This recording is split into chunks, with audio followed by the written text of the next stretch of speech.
drama me madhe njerëzore është koha dhe gjërat më të bukura dhe gjërat më të hidhur e latë pas.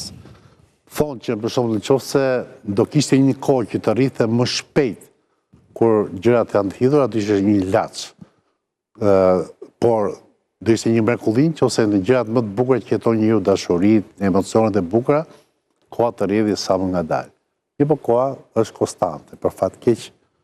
Dhe pra, edhe realiteti bikut dhe këto gjërat, po janë gjithmonë më tepër si një ishull që largohet.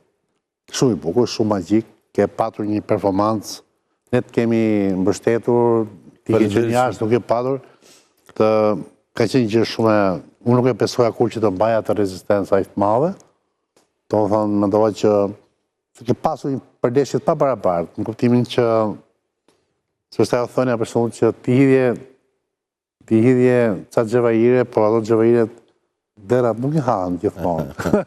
Duan, sepse është një thënie të mëshme këtyre oligarkëve që thonë që nëse një majmuni i vë përpara një po themi një tufë me banane dhe $100,000, majmuni do haj bananet. Dollarët nuk i merë, sepse nuk e di që me ato mund të blien ma unë kamiona me banana. Kështu që kjo ishte pabarazia që kishe në Big Brother, e ndjem, e pam hapës hapi, po tani kjo është formati. Me atë jemi fushat politike e lartë, nuk e di në këtë planetin e ri, të mbas Big Brother në planetin tokë Shqipëri. Fushat elektorale në mbas 4-5 ditësh janë zgjedhjet. Kene një perceptim? Kene një nuhatje?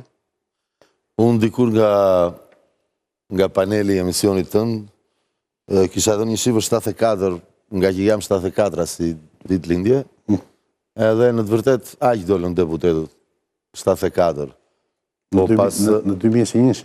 Po pas 120 ditë izolim edhe nevoja bënd të vetën, do thoja që do jenë 69.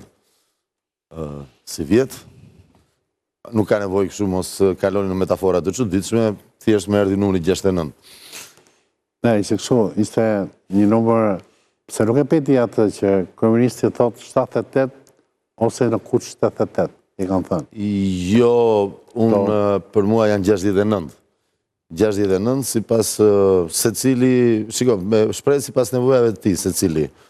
Unë për të qenë pak më realist, okej, me koalicion mund të shkojnë, po them kështu vetëm